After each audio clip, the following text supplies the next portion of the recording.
Friends, if you want to watch super hit movie The Killing of Two Lovers in English, then you must like this video.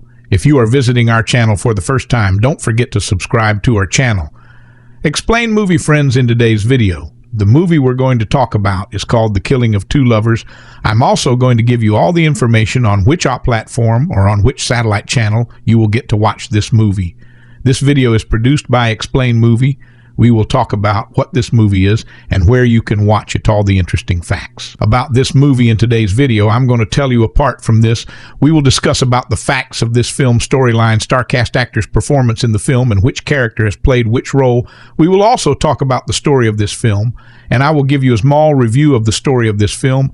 Also, we will talk in detail about the technical department, music department, pre-production filming, post-production, budget, box office collection of this film. That's why I request you friends to watch this video till the end. So, start the video. The Killing of Two Lovers is a 2020 American drama film written, directed, produced, and edited by Robert Machoian. It stars Clayne Crawford, Sepideh Moafi, Chris Coy, Avery Pizzuto, Ari Graham, and Ezra Graham. It had its world premiere at the Sundance Film Festival on January 27, 2020. It was released on May 14, 2021 by Neon. Plot: in a rural Utah town, David, a father of 4, grapples with his separation from wife Nikki. Nikki has started a relationship with her co-worker Derek, sparking intense emotions in David. One morning, David finds the two sleeping in their bed and contemplates killing them both with his gun, but ultimately refrains, seeking solace at his father's home. He then drives off to follow Derek in his truck with the intention to kill him, but a message from Nikki alters his course. The relationship between David and Nikki appears amicable, with discussions about their eldest daughter Jess's negative reaction to the separation. Unaware of her father's knowledge, Jess discloses her mother's cheating, leading to tense explanations about their agreement to see other people. Despite David's emotional turmoil, he and Nikki attempt a date, but it's cut short due to her concerns about Jess's well-being. The couple discusses their post-separation future, exposing David's washed-up rock artist status and Nikki's contemplation of a law career. The evening takes a turn when Derek arrives for a date, triggering an outburst from Jess. Returning home, David's emotional turmoil escalates as he lashes out at a body opponent bag. In the early morning, he struggles to bond with his sons, Alex, Theo, and Bug, over the comedy of Mitch Hedberg, revealing the strain on the family. A heated argument with Nikki ensues after she confronts David about his visit, where she accuses him of confusing their kids about their future as a family. He then drives off with his B.O.B. and takes it to an open field where he uses it for target practice with his gun. Seeking a bonding experience, he buys model rockets for a weekend outing with his children. The day turns sour when Jess's rocket fails to launch, and in her frustration, she explodes on him over his unwillingness to mend his marriage. David consoles her before taking his children back home. There, Nikki reveals to David that she refused to allow Jess to go to a concert with her friends so that she could spend time with him. But David explains his fears that Jess will begin blaming him for not getting to live her life. Their argument is overheard by Derek, who has come to spend the weekend with Nikki. David becomes angered when Derek refers to Nikki as his girlfriend and becomes increasingly confrontational with him. As Nikki leaves them alone to check on her children, Derek brutally beats David and tells him he doesn't deserve her before going inside. Nikki attempts to intervene, but David, bruised and bloodied, drives off in distress. In a delirious state, David believes he sees Derek approaching and fires his gun, unaware that it's Nikki. The aftermath leaves Nikki cradling David, both expressing their love for each other. Sometime later, the family, including Jess, happily shops for appliances before leaving together in David's truck. Cast: Clayne Crawford as David, Sepideh Moafi as Nikki, Chris Coy as Derek, Avery Pizzuto as Jess, Ari Graham as Alex, Ezra Graham as Theo. Release: the film had its world premiere at the Sundance Film Festival on January 27, 2020. In October 2020, Neon acquired distribution rights to the film and set it for a May 14, 2021 release. Critical reception. The film received critical acclaim. It has a 93% approval rating on review aggregator website Rotten Tomatoes based on 98 reviews with an average of 8/10. The site's critical consensus reads, "The Killing of Two Lovers unites deft direction and an artfully assembled cast in service of a powerful story." According to Metacritic, which sampled 23 critics and calculated a weighted average score of 82 out of 100, indicating universal acclaim. The Killing of Two Lovers begins with an undeniably powerful sequence set in an ordinary bedroom in which a man stands over a sleeping couple while pointing a gun at them. Considering the title of the film, one might naturally expect the worst, and even though that doesn't happen, the man with the gun is shaken from his reverie by the most innocuous of noises and flees undetected.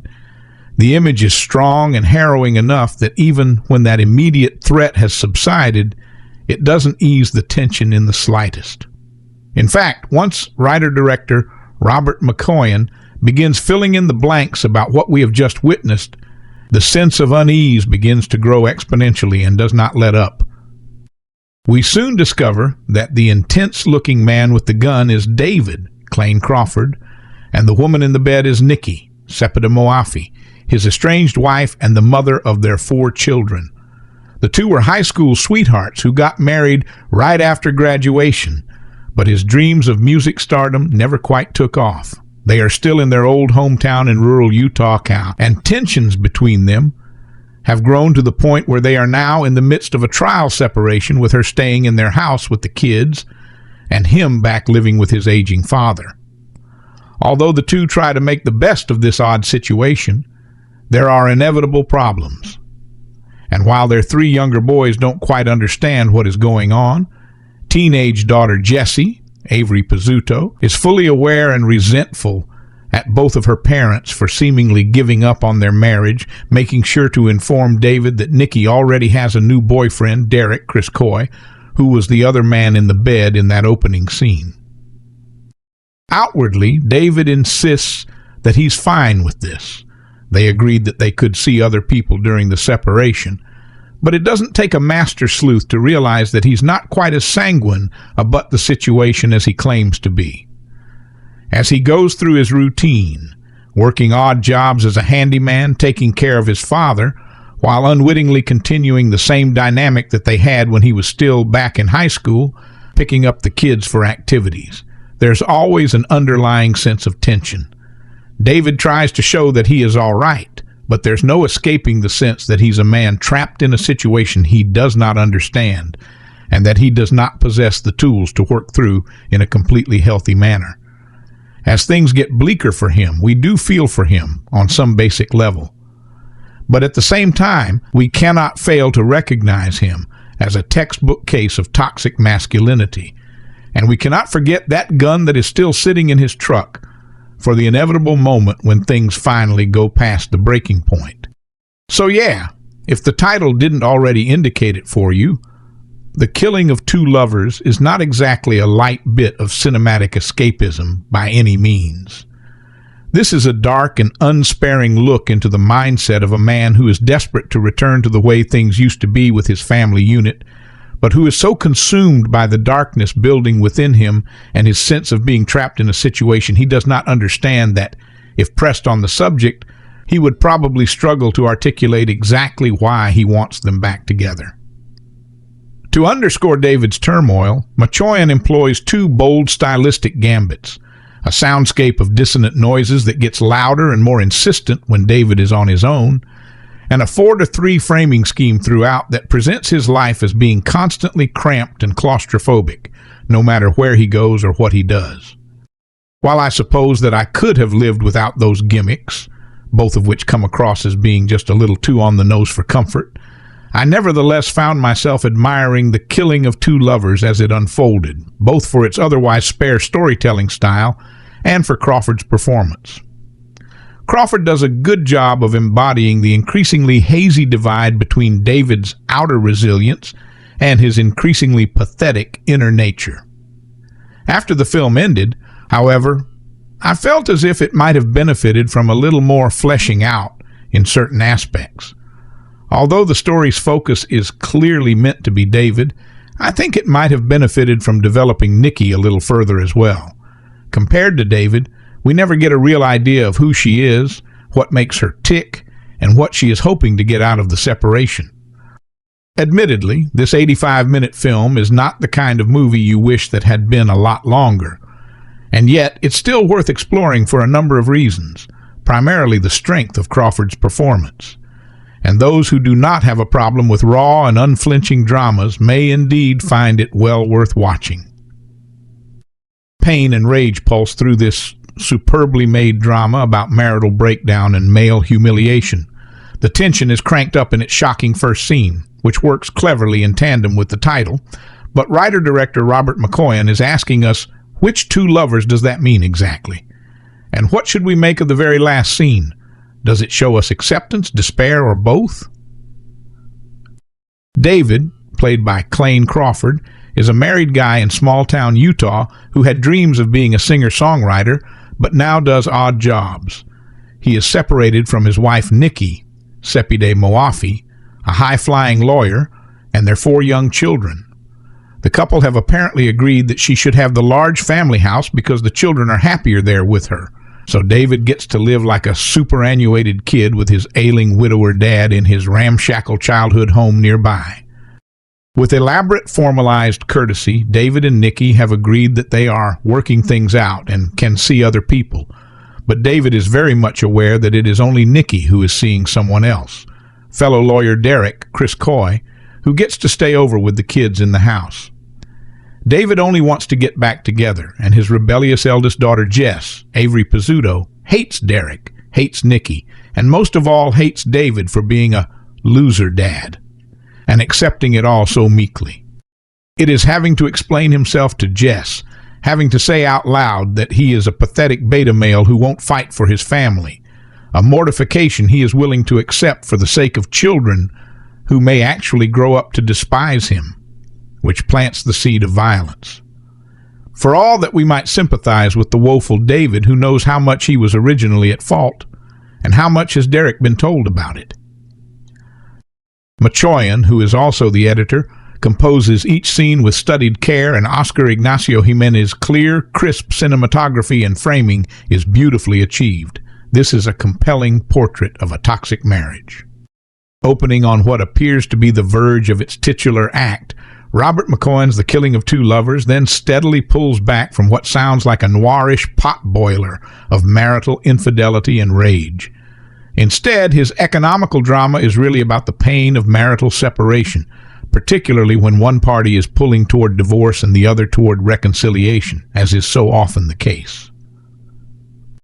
Stark as the surrounding western Utah landscapes, its characters seem dwarfed by. It was shot in tiny Kanosh, Pop 476.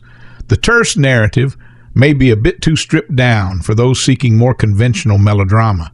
Commercial prospects will not be high. But this first solo feature, Machoian co-directed 3 prior ones with Rodrigo Ojeda Beck, is an arresting auteurist miniature that should travel far on the festival circuit, perhaps picking up awards that might heighten appeal to niche distributors in various formats. An odd jobber in his podunk town, where there appears to be exactly one store, shaggy 30-something David, Clayne Crawford, is first glimpsed in a state of armed emotional extremis, standing over the bed of his wife Nikki, Sepideh Moafi, who's not alone there.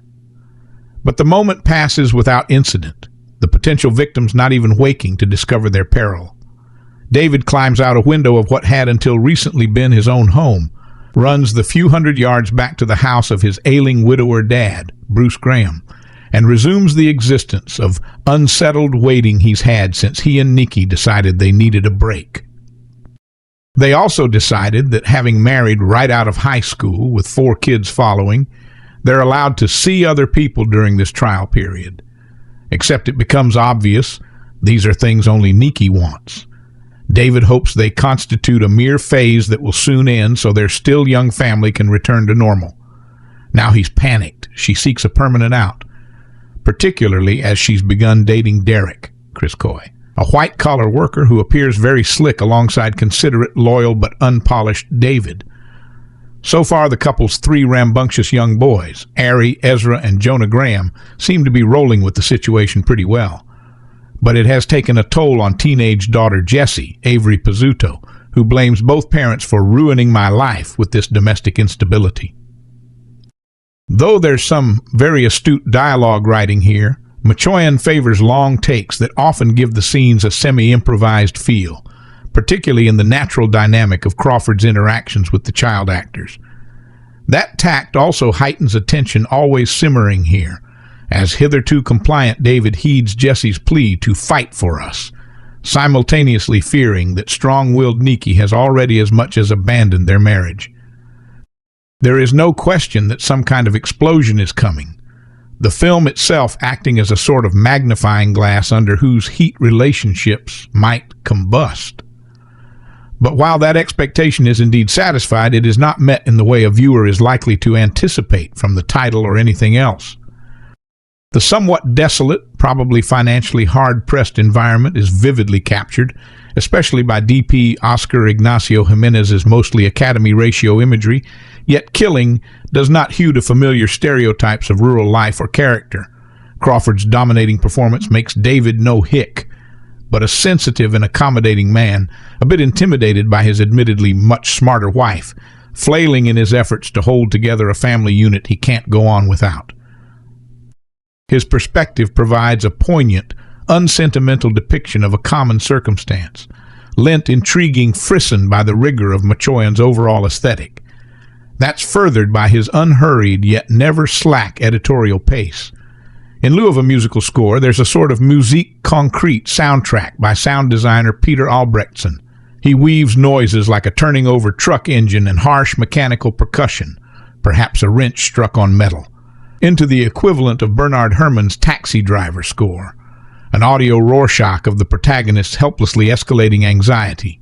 This bleak relationship drama is a movie of mixed messages, elevated by an abstract soundtrack and its use of desolate landscape.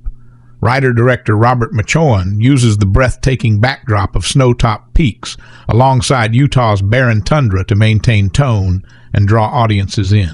Introductions are low-key and punctuated by a unique sound design which instills tension and imbues every frame with friction. Clayne Crawford's David carries a majority of the film, sketching isolation and martial estrangement through awkward moments. Sepideh Moafi's Nikki completes this off-kilter partnership as both actors search to convey the upheaval of trial separation. Loaded guns, honest conversations, and everyday life are captured in a film which never relies on melodrama. David and Nikki are delicately drawn, depicting emotional realism despite the insecurity of an uncertain future. The Killing of Two Lovers is a film shaped around small moments. Cinematographer Oscar Ignacio Jimenez is more observational in his construction of shots, making the audience vicarious in their complicity. Much of this film feels like a genuine intrusion, as arguments erupt and dissipate just as quickly in the presence of young children. Avery Pizzuto's Jess further complicates the dynamic by venting adolescent frustrations, as well as dishing out some home truths. David hovers on the brink of confrontation throughout as he drifts between removal jobs. His grip on the relationship weakens as Chris Coy's Derek complicates matters further. He is an unwelcome third wheel in a dynamic designed for two. When they finally meet, any violence is short-lived, while repercussions evoke honest epiphanies and genuine catharsis. Robert Machoian and sound designer Peter Albrechtsen have created an immersive experience, which puts audiences inside the moment. Confusion and frustration are mirrored through the eclectic as soundtrack and central protagonist react in unison. Low-key, tempered reactions to their imminent separation are downplayed by everyone else. Respite is rare, coming through only in the naturalistic performances of David's younger brood. Their naivete and innocence punctuate this film's oppressive tone, introducing hope into a seemingly lost cause. The Killing of Two Lovers is riveting in its depiction of a universal truth many will identify with. People often make choices based on emotion and decided in the moment, which carry a lifelong price tag. As the same individuals grow old together, reality kicks in, and realizations come with a degree of regret.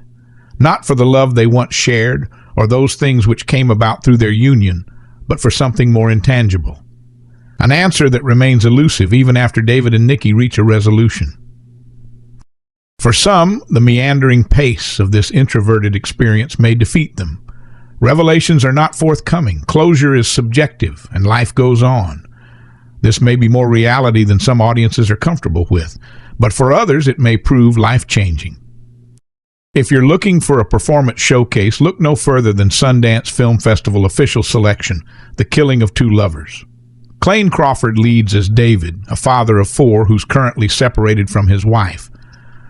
The thing is, though, it's Nikki, Sepideh Moafi, who needed some space, not David. Eager to get back together and be with his family full-time, the growing frustration eats away at David, especially as he watches Derek, Chris Coy, try to win Nikki and the kids over from a distance. While in Park City for the world premiere of The Killing of Two Lovers, Crawford, Moafi, Coy, and writer-director Robert Machoian visited the Collider studio at the Kia Supper Suite to talk about their experience making the movie.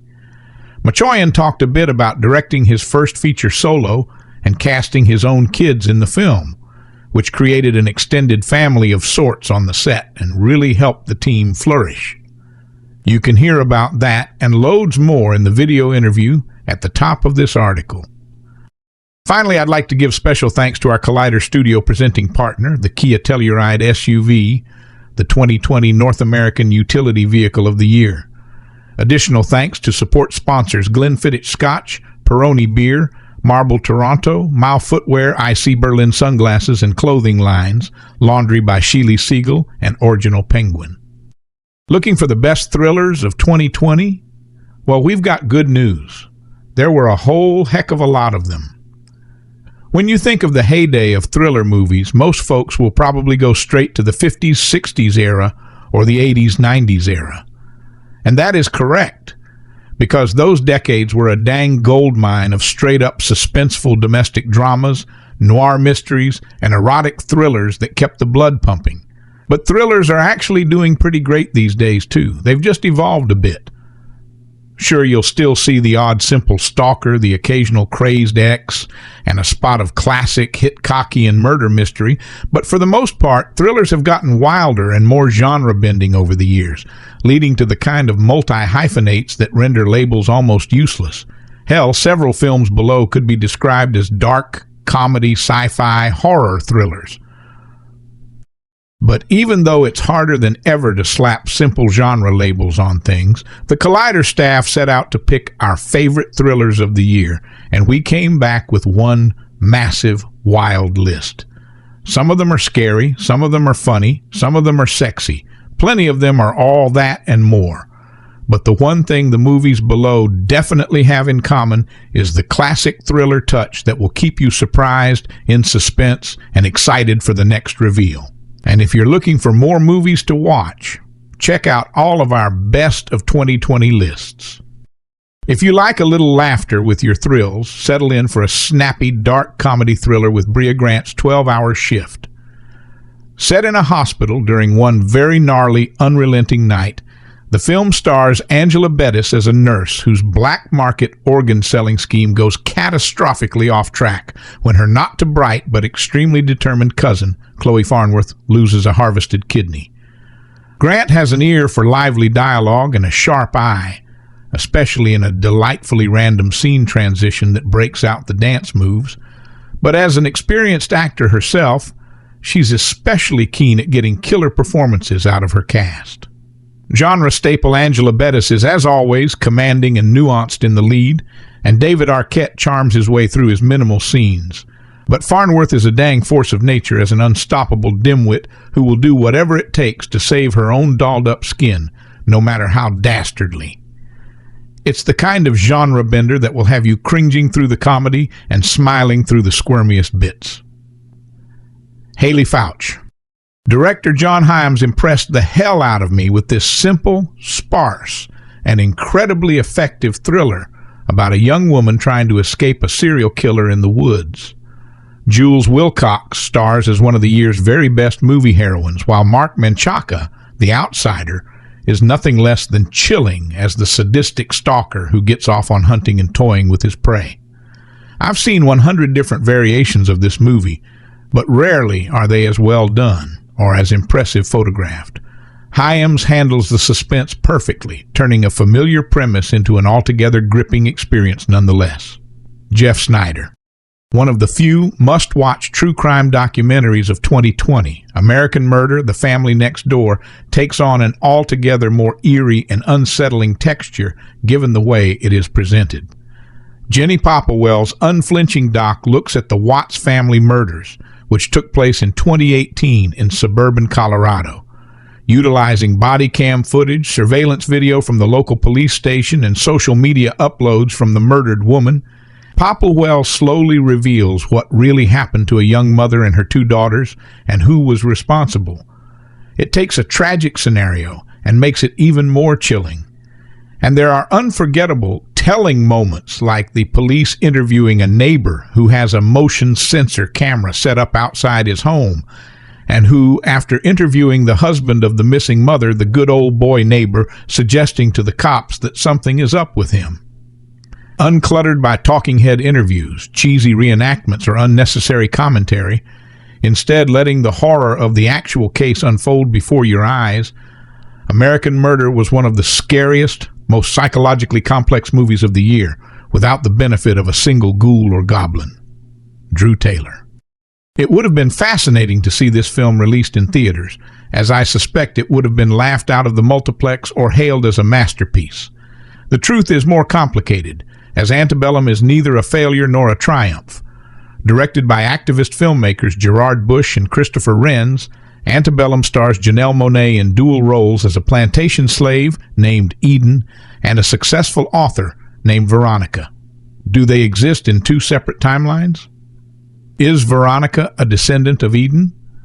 By the time the truth is revealed, you may have already lost patience with Antebellum, but there's no question that the imagery in this film is powerful, and the haunting score by Nate Wonder and Roman Gianarthur is superb.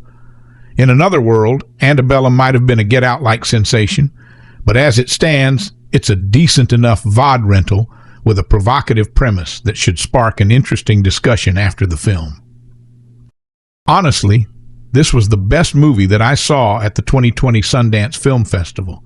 The story is so incredible, I don't even think you could write it. Such is life, and in this case death, as implied by the title. Directed by Ryan White, The Keepers, Assassins follows 2 young women who are tricked into assassinating Kim Jong-nam, the half-brother of North Korean leader Kim Jong-un, who may have even been behind the hit. Basically, these 2 admittedly gullible women believe that they're just part of a prank show that involves them placing their hands over the eyes of strangers from behind. Despite having a very capable legal team working on their behalf, their pleas seem to fall on deaf ears, since the fact that the women were involved in Kim Jong-nam's murder was never in doubt.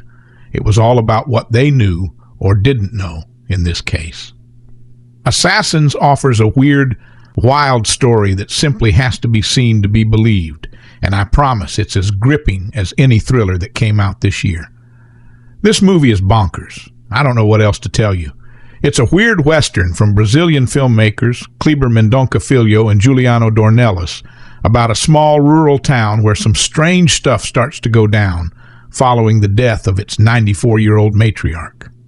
It all culminates in a bloody standoff between the town's residents and a group of American tourists, led by genre movie icon Udo Kier, who have come to hunt them for sport. The film is extremely graphic in its violence, and yet it has something to say. There's something on its mind besides empty bloodlust. Baccarat certainly won't be everyone's cup of tea, but those who indulge in twisted cult films should come away more than satisfied.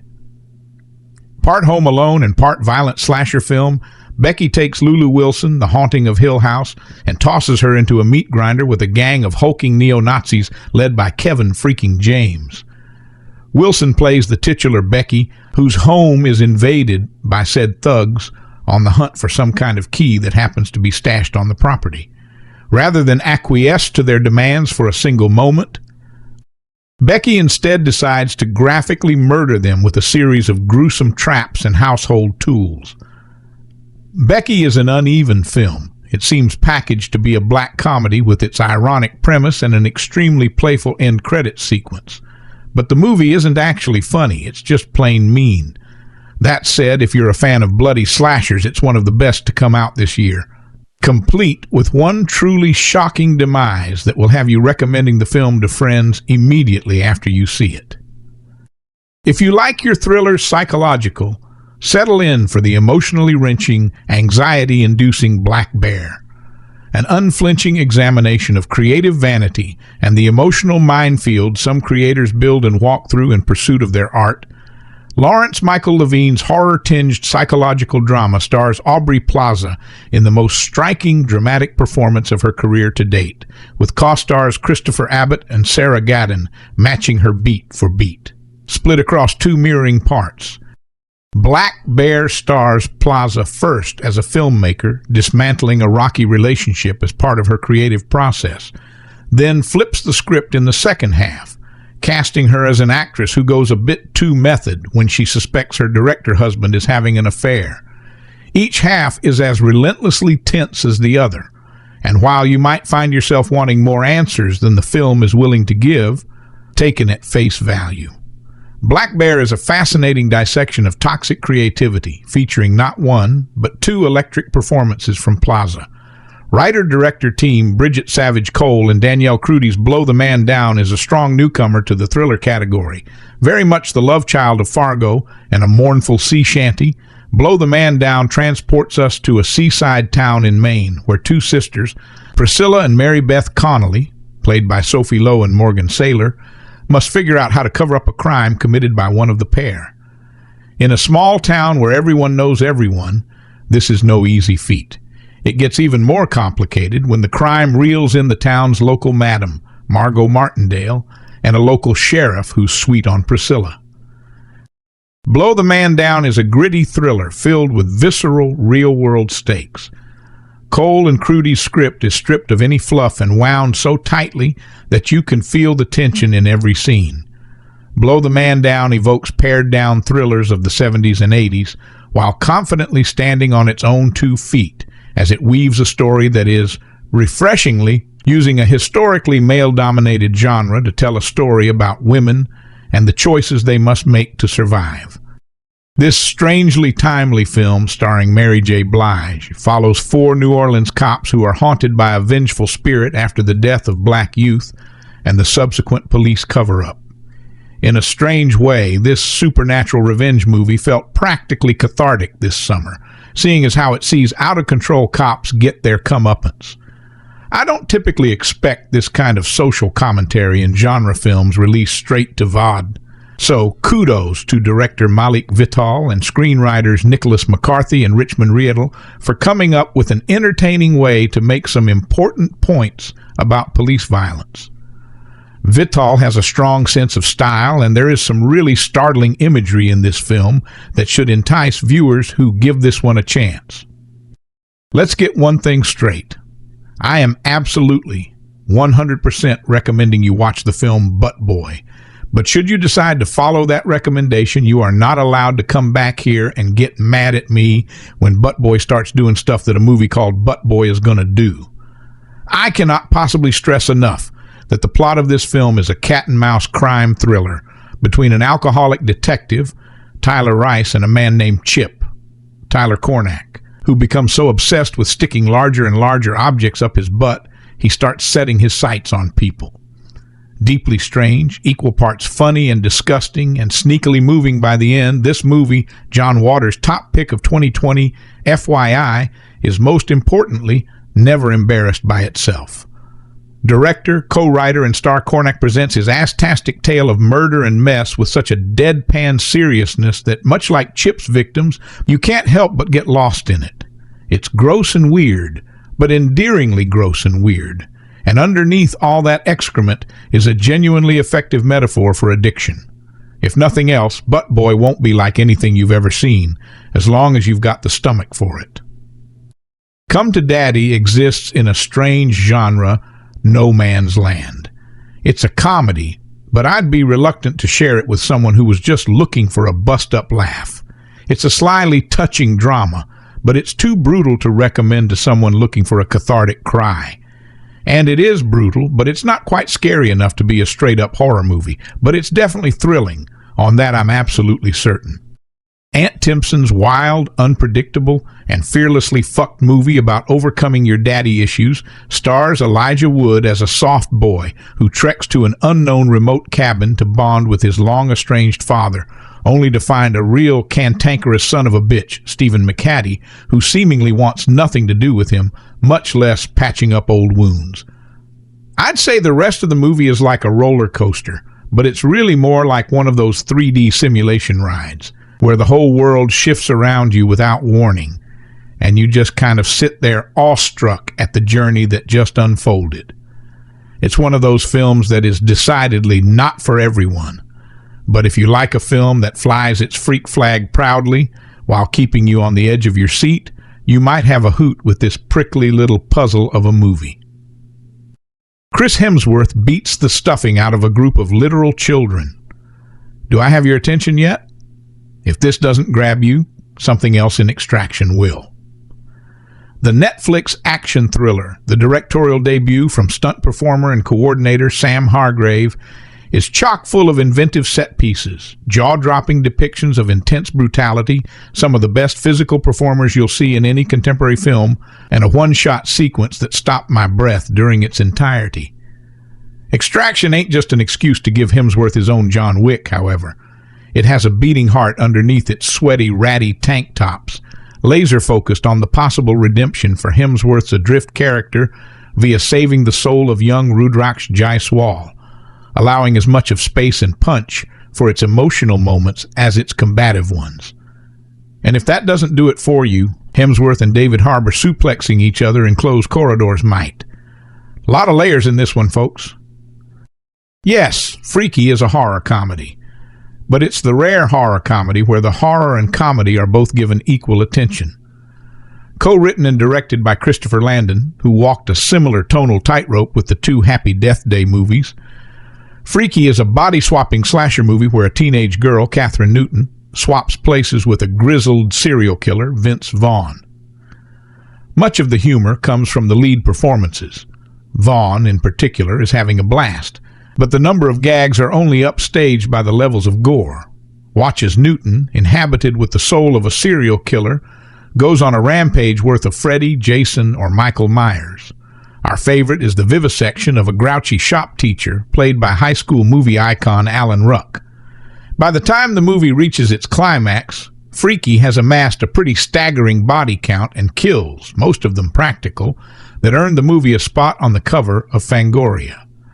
All hail Freaky, the very best horror comedy since Scream. After the year we've had, it's wild to think that there was a time that people got so riled up about The Hunt that the film had to be pulled from the release calendar and shuffled to this year. And that's a mighty fine example of why social panic is a dumbass thing, because The Hunt is a pretty toothless satire that is content to wag fingers at both sides of the political spectrum and call it a day. However, since all those wagging fingers tend to be trigger fingers, the script's vapid politics are at least embedded in some of the best, most tension-fueled action of the year. Ostensibly a movie about the liberal elite hunting deplorables for sport, The Hunt harkens back to one of cinema's great survival thrillers with its riff on The Most Dangerous Game, and director Craig Zobel mines every setup and set piece for all the adrenaline-pumping thrills they're worth by blending stylishly choreographed blockbuster action with deliciously over-the-top grindhouse gore.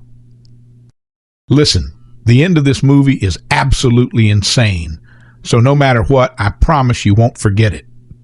Whether it's worth the ride getting there is another question entirely, but when you stick the ending like this, you're getting a recommendation from this gorehound. Hunter x Hunter stars 90s heartthrob Devon Sawa as Joseph, a fur trapper who lives in the remote wilderness with his family. When Joseph discovers that a dangerous wolf has returned to the area, he sets out to track it, but makes a shocking discovery that leaves him wondering if he's the hunter or the prey. I don't want to say too much more than that, as the film actually works better if you go in knowing as little as possible. Suffice to say that writer-director Shawn Linden leaves little to the imagination with a grand guignol finale that leaves a lasting impression. Tales of Murder and Dust has never sounded so good. Written and directed by Robert Machoian, The Killing of Two Lovers is unexpected in the best way. The film opens with a scene that elicits a gasp, with its main character on the verge of doing something he might regret. While he doesn't go through with it, it immediately sets the tone for the remainder of the film.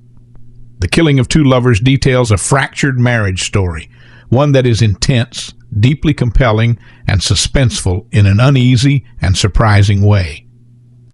David Clayne Crawford and his estranged wife Nikki Sepideh Moafi are separated after several years of marriage.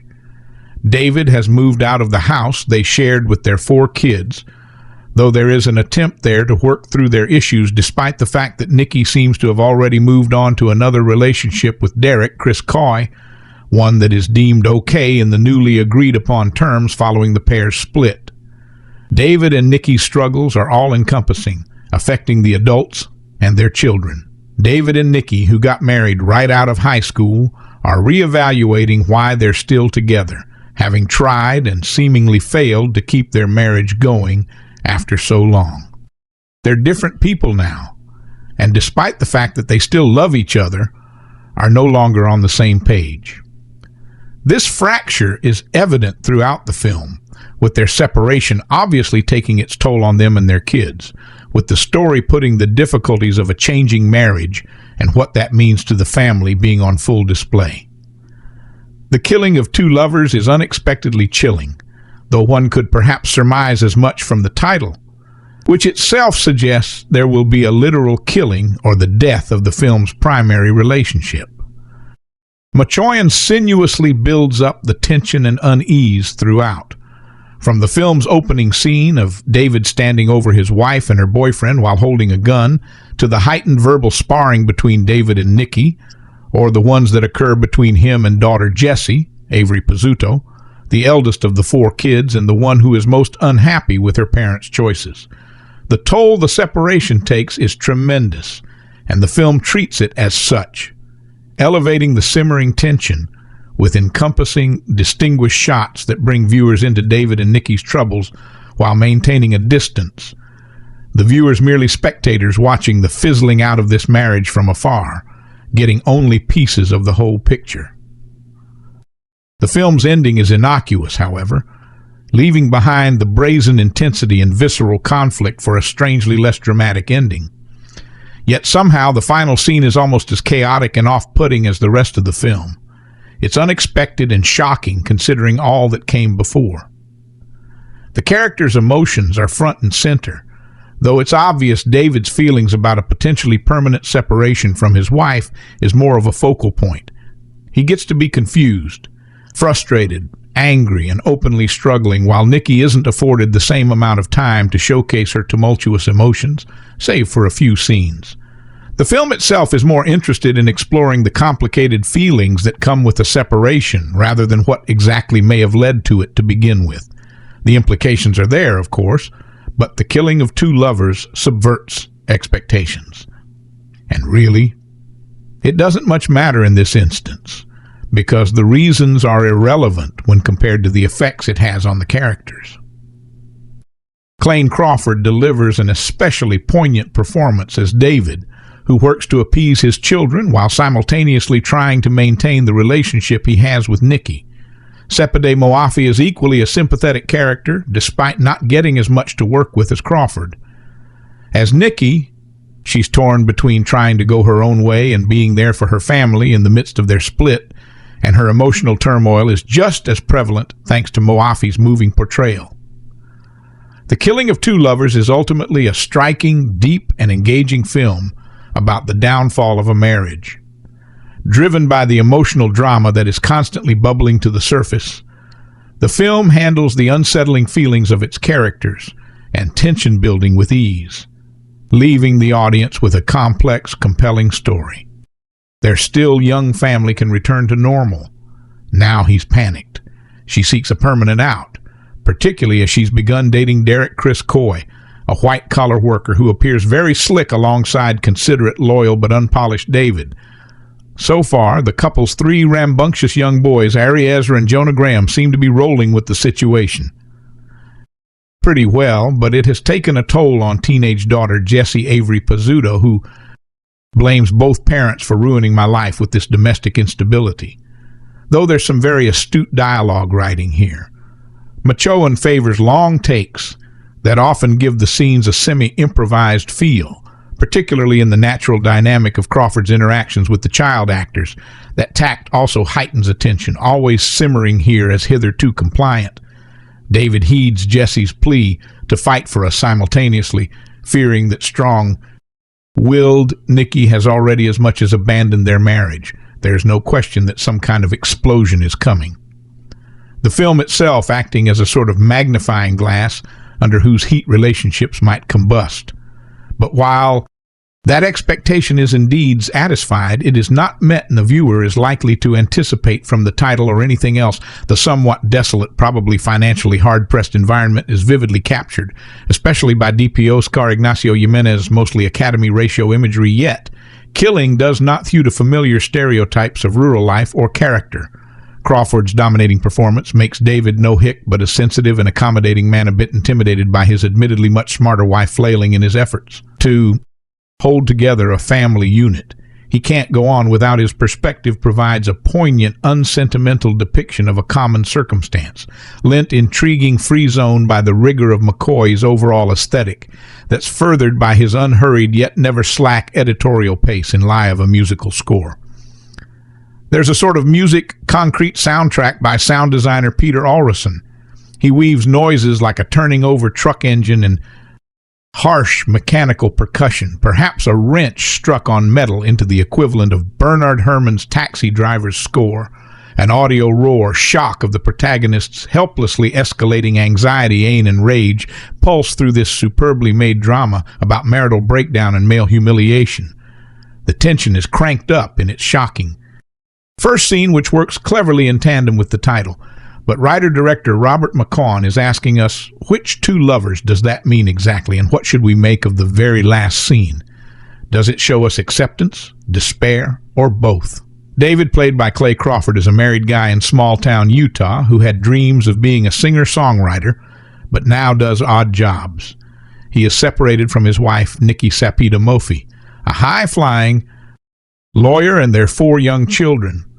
The couple have apparently agreed that she should have the large family house because the children are happier there with her. So David gets to live like a superannuated kid with his ailing widower dad in his ramshackle childhood home nearby, with elaborate, formalized courtesy.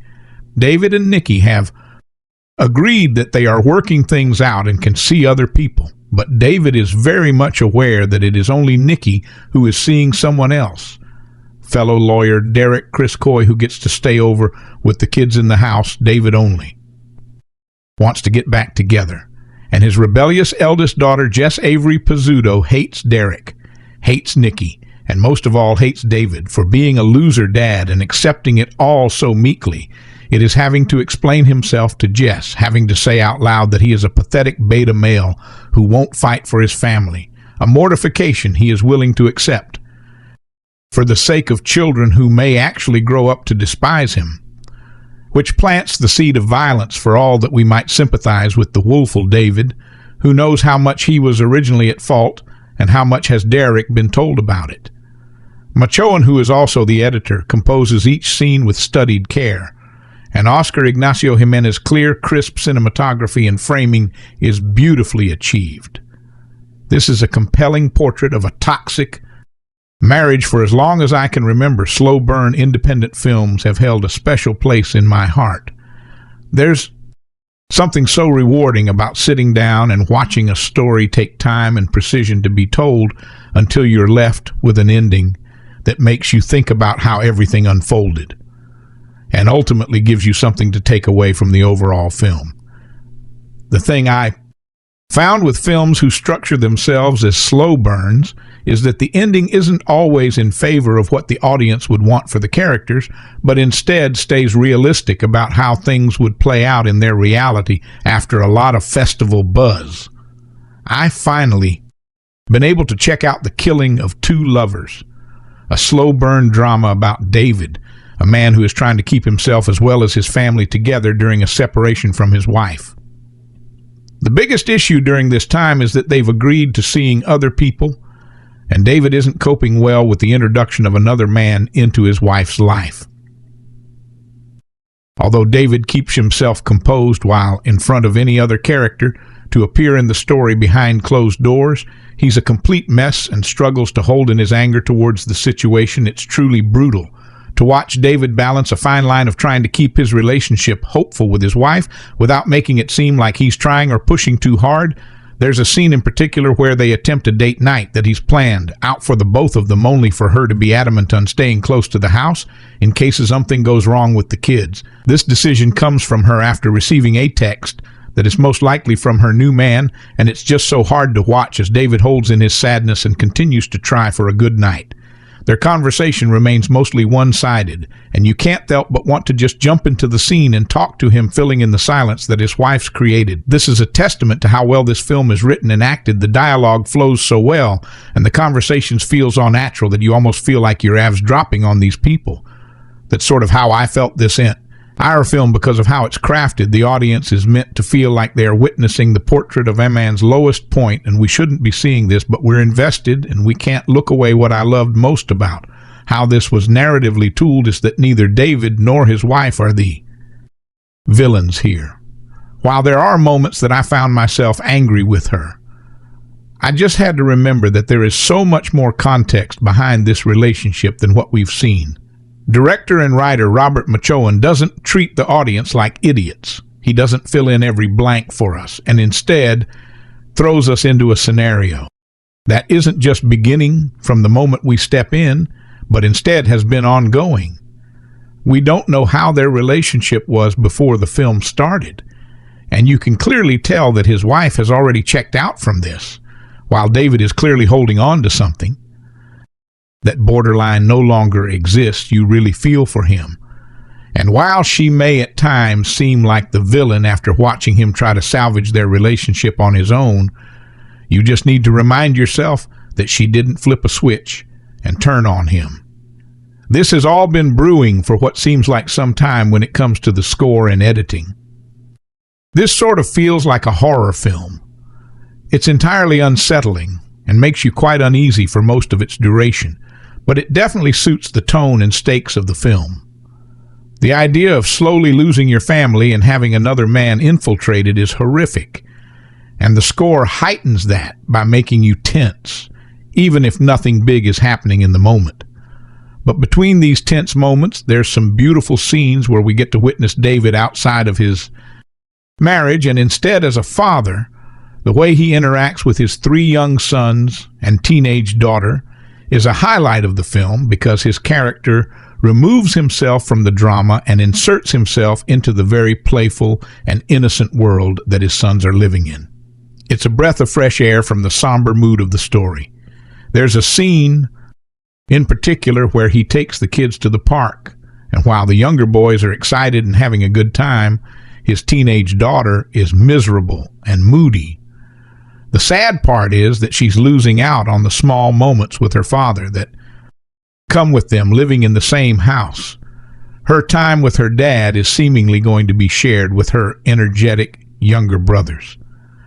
From now on, seeing the difference between how the younger kids and her are coping is just straight up depressing, but an accurate portrayal of kids going through separation. As much as the direction and writing are fantastic, Clayne Crawford's Lethal Weapon central performance as David is nothing short of spectacular. From the opening moments to the very last shot, who controls the screen with vulnerability and this unspoken charm. His chemistry with anyone who popped on screen with him was undeniable, and when it came to showing his dramatic chops, there was no holding back, specifically during the climax of the film where everything begins to implode.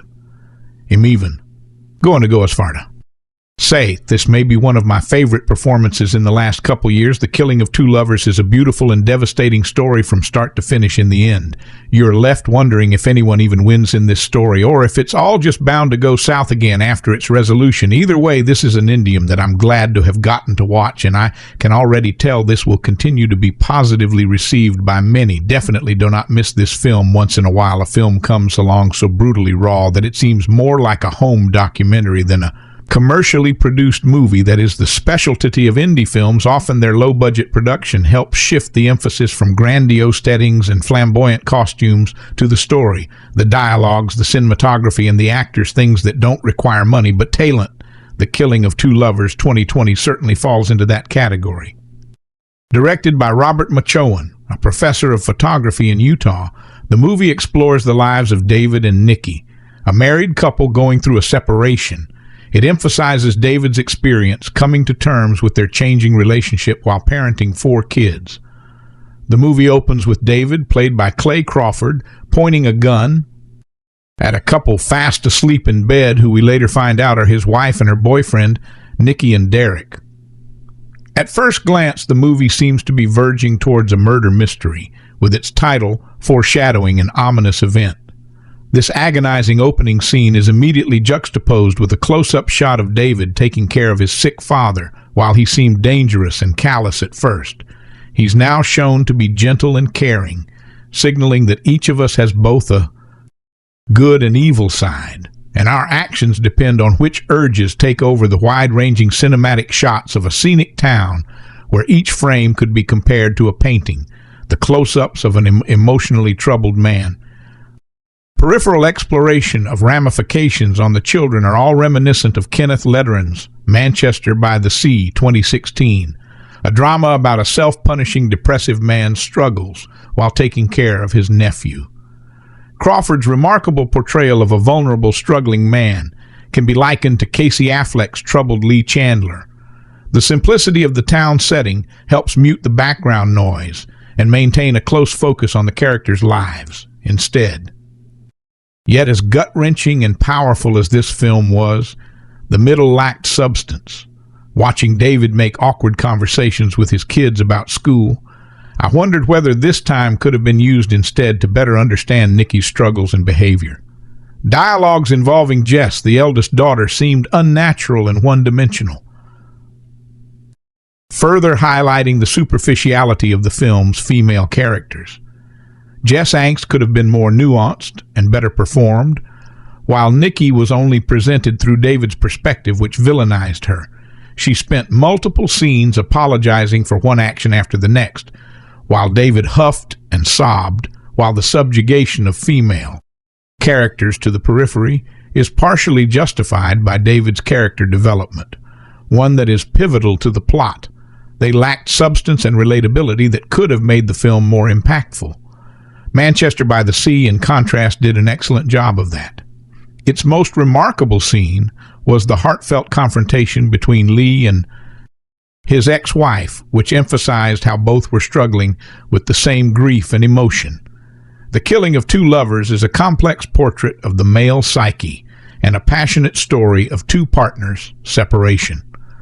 This film includes stunning landscape shots, and the soundtrack leaves one scrambling for Shazam, despite not fleshing out the secondary characters to their fullest potential.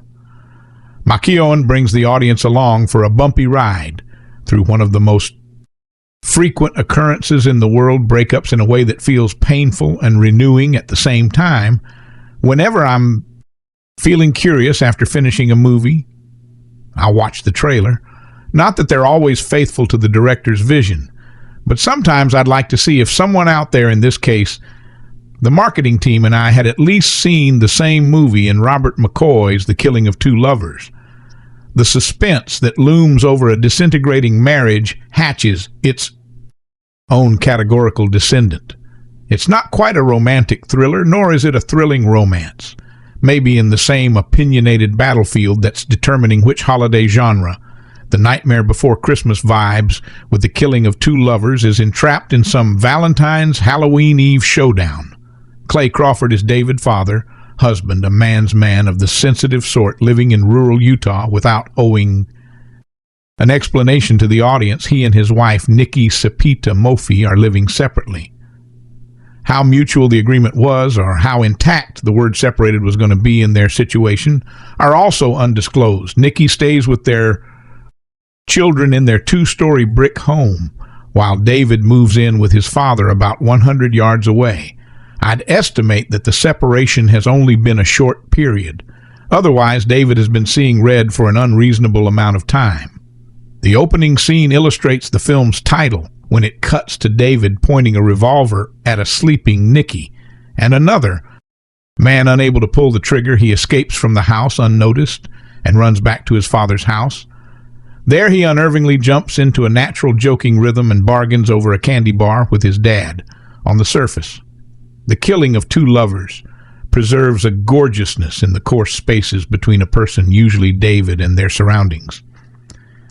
The 4-to-3 ratio, the snow-capped mountains crowning at the edge of many frames, and the claustrophobic small-town talk, where yes, everyone knows your name, contribute to the pressurized deliberations mounting in his head whenever he's alone.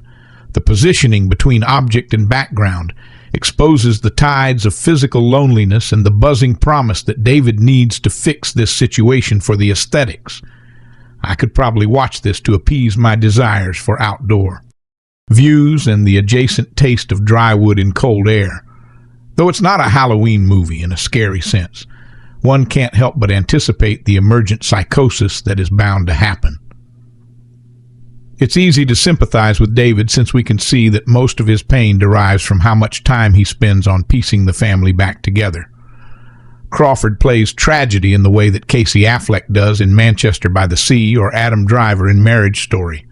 All of this with Joker energy in the scenes where David is experiencing a negative emotion following a fallout. There's a rhythmic thump like a car door slamming or an axe blade meeting, interspersed with a gun barrel spinning for a man who was about to shoot the mother of his children. There are few explanations that can justify that his actions are morally sound. Though until the end, I had a Fight Clubbish theory. It wouldn't be fair to hold David to a standard of perfect behavior. Ask me how I've handled a bad breakup, but it seems like we're carried into thinking that he's a good man who is both physically and emotionally stuck. Some of the central character thoughts could feel more relieved if we knew what Clayne was thinking, or even if Machoian threw us an expository bone during an upset day at the park. Their teenage daughter mentions that David got mad and walked away, which might be the closest to revealing what happened, and speaks to David's underlying anger issues. But imagine if there had been just one scene of David taking a shot of whiskey or accidentally hurting one of the kids. Even if it was supposed to be a one-time event, the action would have reverberated across his rap sheet. But I'm placing a benign affliction on the movie. What movie doesn't want to be ambiguous, and instead of debating with the marketing team on what kind of movie this is? It seems like the bigger question I should ask myself is, did I hate Joker so much that it's playing into how I feel about this movie? But I think I know myself answer no.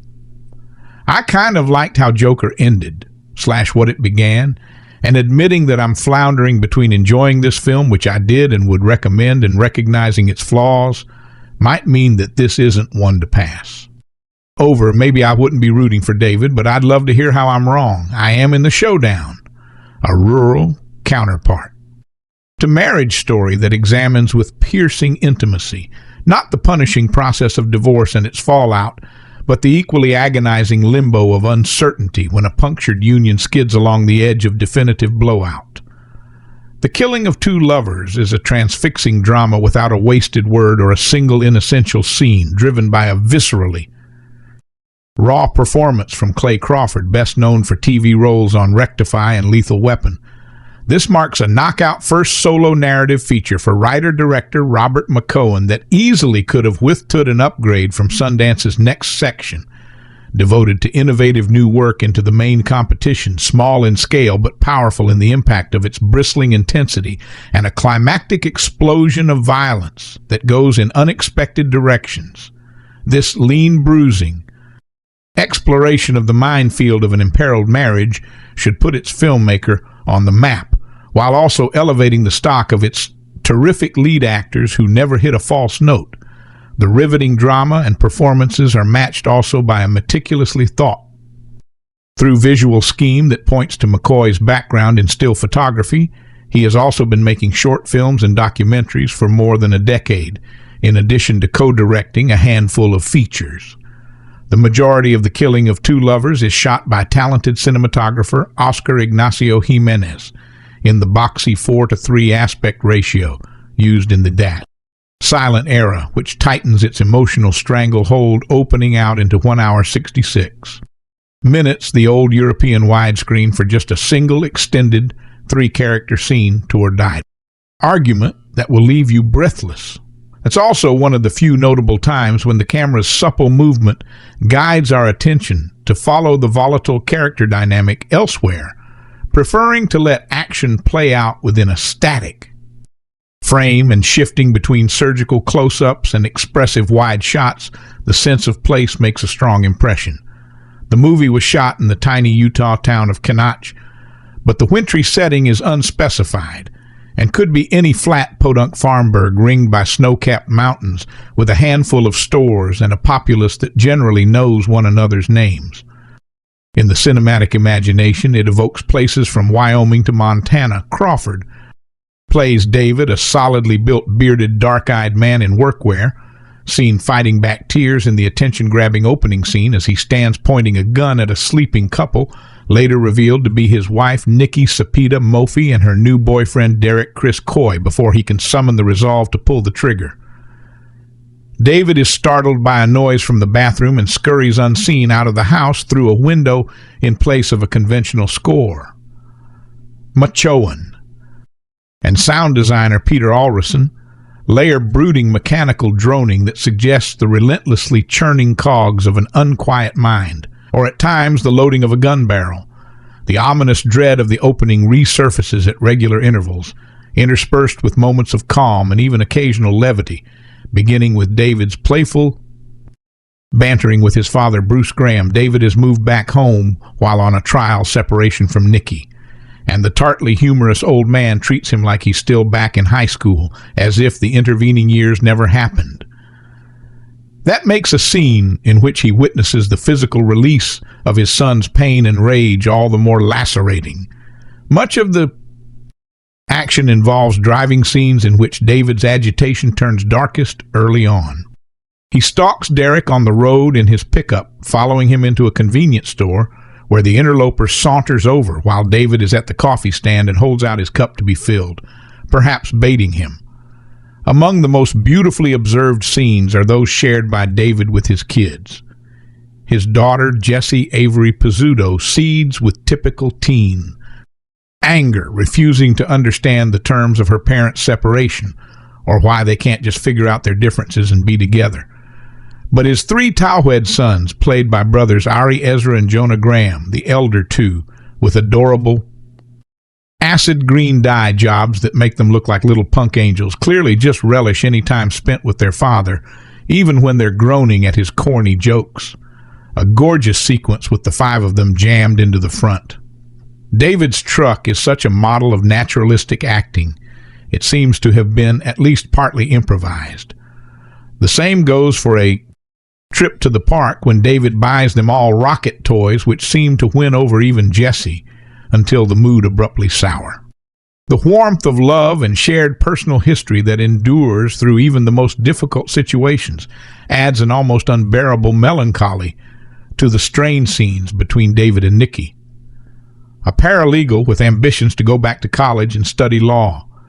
A weekly date night is a prearranged condition of the pause in their marriage, and one of those evenings is a heartbreaker. Nikki's clumsy choice of words hints that she feels their differences might be irreconcilable. Wounded David, a musician who was formerly in a band and is now picking up manual labor jobs, opens himself up with a song he wrote in which he pours out his regrets, but the moment is shattered when the reality of Derek resurfaces at a particularly awkward time, the searing emotional hurt of that moment, and others like it. is written all over Crawford's face and in his body language as David lashes out in anger and frustration. It's a performance of remarkable depth, backed by writing that never makes a saint of the flawed man or attempts to justify whatever failings caused the marital rift. He's almost pathetic at times in the expediency with which he seems to think he can set things right elsewhere. He's defensive or belligerent, as if he believes Nikki has no right to desire change in a life in which her hopes have steadily eroded. Moafi the Deuce the L-word generation Q deftly conveys that longing, balancing the conflicting tug of loyalty and family responsibility with the resolute fortitude of a woman who refuses to be guilt into a compromise before she's had time to figure things out, like Noah Baumbach with Marriage Story. Machoian might be accused of being more sympathetic to the male side, but he neither judges Nikki nor makes her impervious to David's pain, what the writer-director and his lead actor do. With great sensitivity, however, is make it clear that even when David's worst impulses threaten kindness, decency, and sorrowful self-reproach at his core, given the focus on rooting out toxic masculinity lately, the complex shading of the character is refreshing. People in environments like this one on screen are seldom as open about their feelings as David and Nikki, both of whom are smart and eloquent. But that seems more a reflection of how accustomed we're to middle American stereotypes in movies than of any lack of authenticity in the characters. Machoian has crafted a portrait of a marriage in crisis that's quite distressing in its most blistering, brutal moments, yet also achingly tender at other times, receptive to the possibility of healing and always grounded in what feels like honest experience. This is one of those the less you know the better movies, not because anything so surprising happens that you wouldn't want to be spoiled, but because it is so very deliberately paced. Little thriller with big and small moments that defy stereotypical application. This is a quiet movie, except when it isn't, that keeps things at a rolling boil for the entirety of its 85 minutes, not a single one of which is wasted. David Clay Crawford and his wife Nikki Sepideh Moafi are attempting a trial separation. They got married right out of high school and since that time have produced 4 children. Their 3 young boys seem mostly unaffected by this split, but their daughter, eldest of the children, is not taking it well. At the same time, Nikki is already seeing someone else, albeit casually. David wants to keep his cool as best as he can, since he knows that it's an uphill battle for fathers during a split, but he hopes it won't come to litigation. He and Nikki seem to both be acting in good faith when they say that their ultimate goal is to remain together. But these things are always easier said than done. Sharp photography of a starkly beautiful landscape drives home the closed system. That is David and Nikki's town. It's a place where secrets aren't kept. Lovers' quarrels are public knowledge, and someone shooting a gun in their backyard is not at all out of place. Sure, it's a quiet little place, but it's also a powder keg set to explode at any moment. The killing of 2 lovers is an exercise in watching the sparks dance around keg and wondering if maybe an explosion could be the best solution. In the opening scene of the killing of 2 lovers, a bewildered man stands over a sleeping woman in the bedroom with a gun pointing at her as he contemplates whether to pull the trigger. He hears the toilet flushing in the bathroom and decides to flee the house. That man goes by the name of David Clay Crawford, and that woman is his wife, Nikki Sepideh Moafi. It turns out that the married couple is temporarily separated and has mutually agreed to see other people. Nikki embraces that idea and starts dating her coworker Derek Chris Coy, which David seems as though he's okay with, but it's obviously not. David and Nikki have 4 children. Jess Avery Pizzuto, their eldest daughter, and 3 Alex, Theo, and Bogan, and they all reside with Nikki. David lives with his widowed father a few blocks down the street in a small town where everybody knows everybody. As the film proceeds, the more their marriage is challenged, the more aggressive David's violent tendencies become. Is there any chance of the family getting back together, or is something dreadful on the horizon? The movie maintains the suspense of the opening sequence throughout its runtime. David begins following Derek around town with a gun in his car, intending to shoot him every chance he gets, but is unable to do so. As for David and Nikki, despite their differences, They share a relationship that is amicable enough to be able to salvage their marriage. David is a loving dad who has been doing his best to mend everything together, but is still falling short, according to his Jess, who tells him that he is not trying hard enough. The screenplay of this film brilliantly captures the ES and flows of their relationship. There is a scene where they decide to go on a date night, but Nikki changes her mind after receiving a text. So they circle the block and stay in the car. They talk about different things like David moving out of his father's place, his desire to go back on the road as a rock artist or wanting to study law, etc.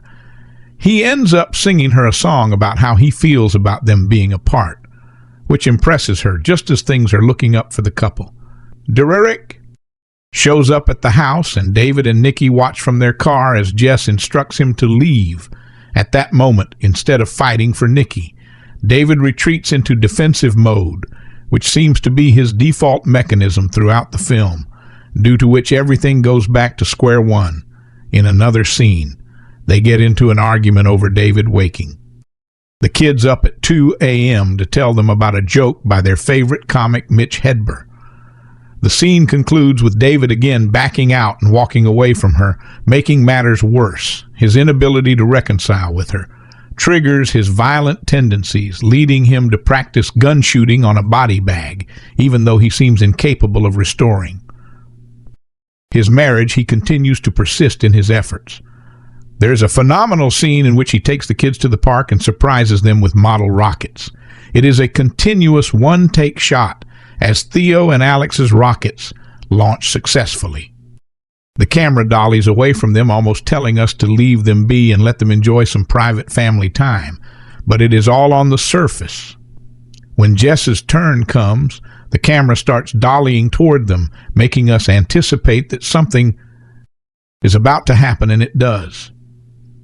Her rocket fails to launch, even after trying a couple of times, at which point the camera stops and Jess lashes out at David for walking away from Nikki during their last argument. She desperately wants the family to get back together. It is a fantastic illustration of the power of camera movement to express meaning in. His scene, the final sequence, is the most tension-filled one throughout the movie. David and Nikki are having another disagreement in the street when Derek appears and decides to intervene. He tells David that Nikki is his girlfriend, which further enrages David. Things get heated between David and Derek to the point where anything is possible. The tension builds and subsides throughout the scene, like a waveform on an electrocardiogram. The title of this film is a stroke of brilliance by writer-director Robert Machoian. The aspect ratio of 4 to boot 3, and the framing combined to emphasize David's claustrophobia and unstable mental state. Clayne Crawford delivers an award-winning performance as a man struggling to save his marriage and keep his family together. His balancing act between being a loving father and a jealous spouse with violent inclinations must have been an uphill task, but he makes it look seamless. The Killing of Two Lovers was a refreshingly original film from a newbie director. With a distinct visual style, the town portrayed in the Sundance premiere of The Killing of Two Lovers is so small that David, who is staying at his father's home while he and Nikki try to figure out if their marriage is salvageable, easily can see everything going on in the lives of his wife and 4 kids in the home just down the street. Directed by Robert Machoian, a photography program faculty member at Brigham Y. Young University in Provo. This feature-length narrative offers a superbly crafted, beautifully filmed story about how the difficulties of asking for space to sort things out in a marriage are magnified enormously in a town as small as the one the director chose for the film's production, selected for the festival's next category. The film shines in performances that capture the simmering tensions and spoken words that could derail any good faith intention of reconciling problems in a marriage. And Machoian, with an impressive, understated, elegant choice of mind, gives the viewer the utter irony of the notion of asking for space in a small central Utah town set against an impressive mountain range, although there is no card title specifying the location. The film was supported by the Utah Film Commission, Robert Machoian, director of The Killing of Two Lovers, an official selection of the next program at the 2020 Sundance Film Festival, courtesy of Sundance Institute. Photo by Rebecca, eventually worrying if the man his wife Nikki is seeing threatens to end the marriage for good. David has acquiesced reluctantly to his wife's request for space, but he cannot bear just having periodic scheduled visits with his children during the separation. The eldest is Jessie, a teen who is upset by the separation. Again, the town is so small that she cannot even escape being detected when she decides to skip school. Likewise, the three younger boys miss not having their father around all of the time, even though he is staying at their grandfather's house down the street. The boys enjoy their father's deadpan jokes with the script, paying tribute to the comedy of the late Mitch Hedberg. Nikki, meanwhile, insists on following the ground rules they have set during the separation. McCoy's story development is solidly credible, based on his own experiences of living in a small town as well as being a Mormon missionary in a community even tinier than Kenosha, Utah, population of 476, where the film was made. Likewise at BYU. He has heard many stories from students and others about how difficult it is to hide if one wants privacy in their relationships, when everyone who might find out lives so close to each other, especially when problems arise in the relationship. In some areas, even in or near Provo, there could be 3, 4, or more generations of a family that have grown and lived within the same 5 blocks in the community. Machoian says in an interview with the Utah Review, "I'm really struck by the difficulties of how one can grow in these circumstances." In the film, David, standing on the porch of his father's house, has a clear view of his family's place, located just 2 blocks down the street. McCoy's script also draws on the experiences of relationship dynamics in the marriages of his 5 siblings. David and Nikki fell in love in their late teens, and they soon had a family. David had aspirations to be a musician, initially as frontman for a punk band. Nikki's talents at the office where she works have impressed a colleague, incidentally the man romantically interested in her, who suggests that she should consider enrolling in law school. In one scene, Dave and Nikki are on a date night, but they stay close to home because the mother wants to make sure the daughter is not going to break any more rules after David caught her skipping school.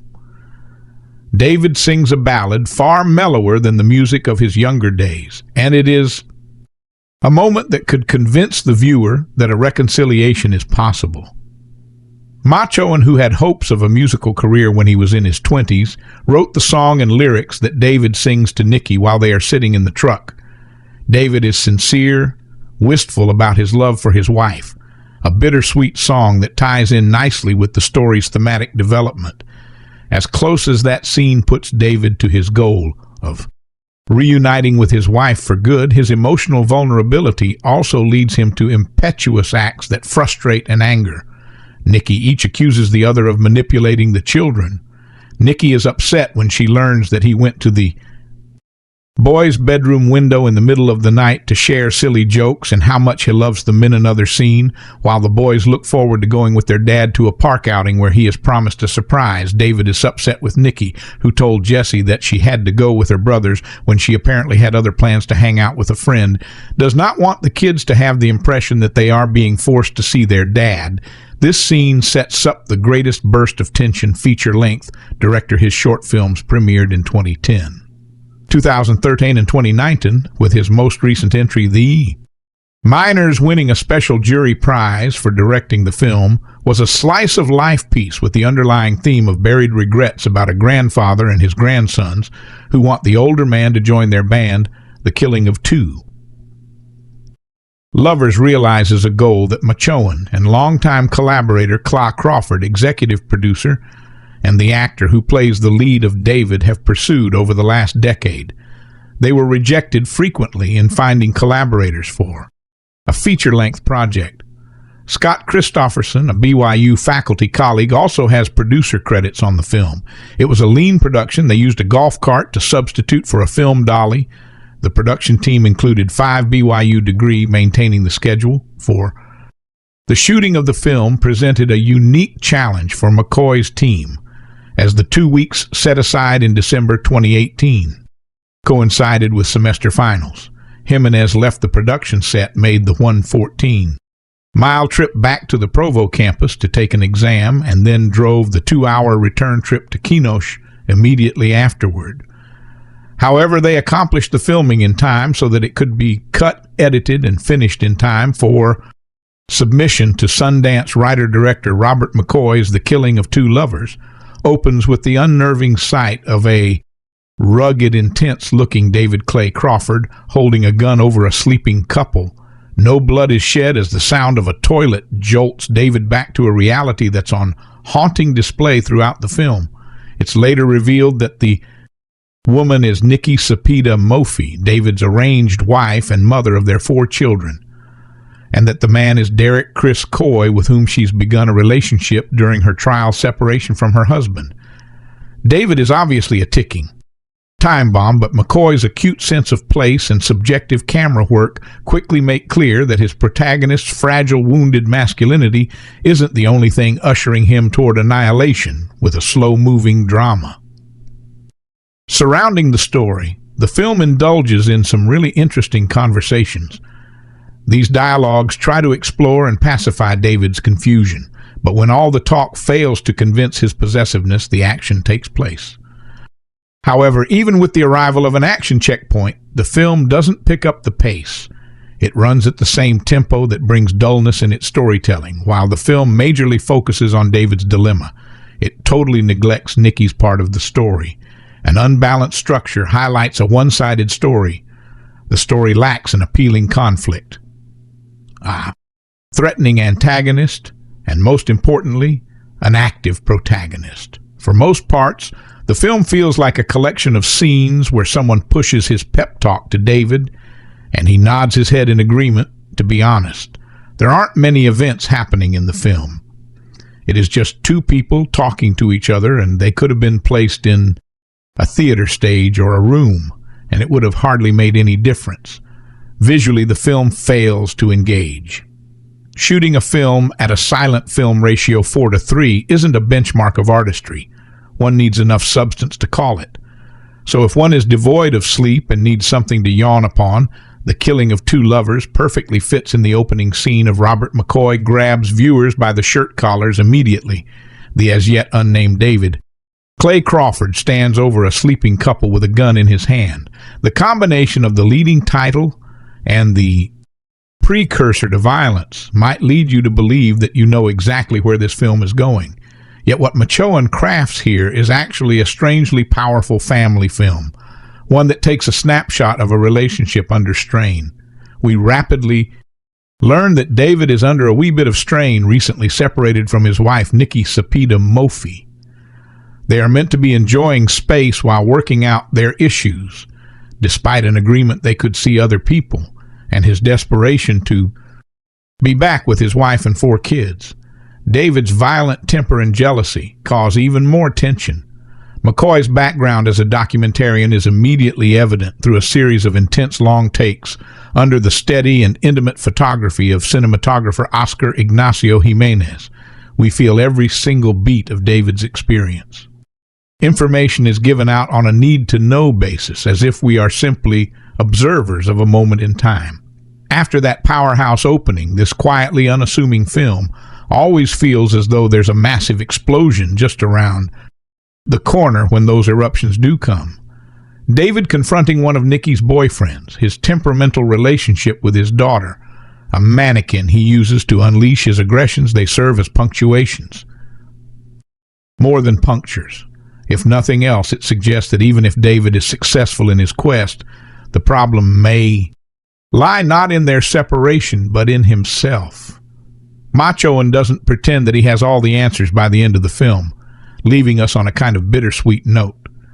The dam has finally broken, and it's with resignation that the issues are resolved. Strangely, the moment of domestic shopping feels just as tense as the loaded gun in the opening shot in the first few moments of The Killing of Two Lovers, when in fact a pair of lovers have a lucky reprieve courtesy of a flushed loo. we can hear the ragged breath of David Clay Crawford, a man whose world has skewed on its axis since he and his wife, Crawford Sepideh Moafi, decided to take a break. This sense of closeness is something writer-director Robert Machoian maintains throughout this spare but satisfying indie film about a regular family man on the edge of fracturing in ways he won't be able to mend. The closeness is also emphasized by the fishbowl nature of the town where the pair of them live with their 4 kids, where if everyone doesn't already know your business, then it's probably only a matter of time. Even the 4:3 ratio, which will be briefly broken at a key moment, makes the walls feel as though they are closing in, while the snow on the ground adds to the chill factor. There's also ironic humor, dark as the jug of black coffee David is holding when his love rival, Derek Chris Coy, brandishes a cup and asks, "Would you hit me?" But it's overlaid with a constant sense of threat supplied by Peter Alrexon's deeply unsettling sound design, which expands in the spaces when David is alone with his thoughts filled with groans and creaks like a ship's hull about to give or a roof on the brink of being collapsed by snow.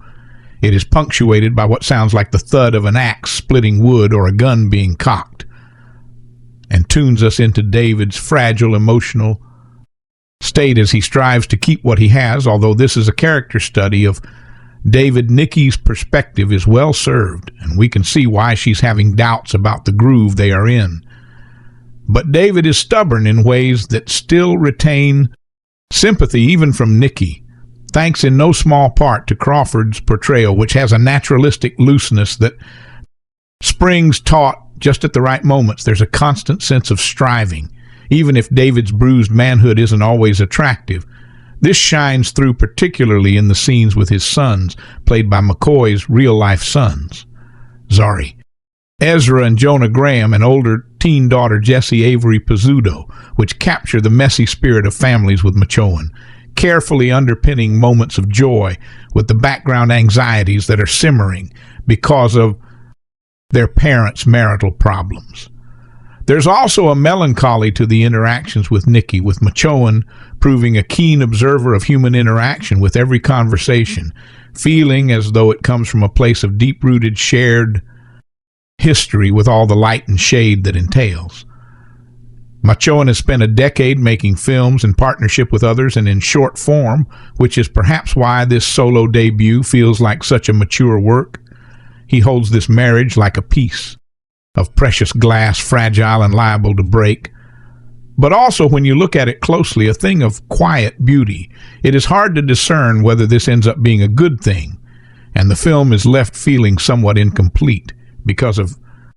But while the killing of 2 lovers may not feel greater than the sum of its parts are often compelling and sometimes excellent. Director Robert Machoian thrusts us into a faltering marriage as David Clay Crawford attempts to mend the seams with his wife Crawford Sepideh Moafi, while also clinging on to a healthy relationship with his 4 children. The film is small on plot and big on characters, painting an aching picture of a father who is doing his near best to reconcile his family, Chris Coy's. Derek does his best to get in the way of this as Nikki's new partner, but Machoian gives him very few scenes to stake his claim as the film's antagonist at its best. The killing of 2 lovers is an engrossing relationship drama that burns with the tension of a cold-hearted thriller at its worst. McCoy's stylistic decisions and directorial choices trap the film in a wasteland of its own making.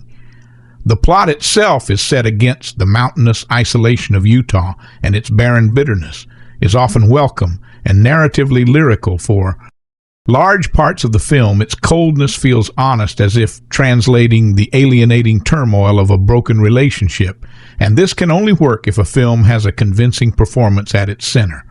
Luckily, Crawford is an absolute powerhouse. He is both endearing and pitiful as David, the warm but ultimately broken father. He plays every beat with a lived conviction of how his character operates, and the results are insanely watchable, having to anchor both the heights of dramatic tension and a film's moments of levity. Takes a serious degree of command, and Crawford manages to his soul short, the film's cold sting is effective until the narrative begins to feel distant, until the work becomes stony. McCoy's commitment to his austere style sacrifices shades of sympathy with his characters, which by the third act feel needed, and that is because there is such a warmth to Crawford's performance. The scenes with his children radiate an affectionate energy that feels uncomfortably at odds with the atmospheric brooding of McCoy's directing. The climax is tense, but its catharsis is stunted by the bitterness of those previous two acts, and yet Machoian has an admirable grasp on the style to which he pledges the killing of two lovers. Every shot is framed in 4:3 and splattered with grain, and the camera lingers wide in most scenes, trapping the characters in the frame. The sound design is peculiar but tense, layering dissonant mechanical sounds over scenes of Crawford solemnly moping like a reincarnated Casey Affleck. The whole film is effectively tuned toward feeling claustrophobic and uneasy. There is a particular scene between David and Nikki, shared entirely in David's charis. Much of the film is as the two try to rekindle some romance. It's a scene of intimate dialogue, but Machoian shoots the actors in separate close-up shots, so it almost feels as if the lines are meant for use. It is the film's most empathetic sequence, as Machoian opts to push in between the exchange, and in that moment we understand their fractured relationship better than any other moment. It breathes air into the film, and a little more of this would have helped loosen a film that nearly becomes stiff. But there is so much to admire about The Killing of Two Lovers, and it will certainly be remembered for the many things it gets right. Some information about mine. And how do you like our today's video? Please let us know by commenting. And if you like this video, please like it, share it, and don't forget to subscribe to our channel. Thanks for watching.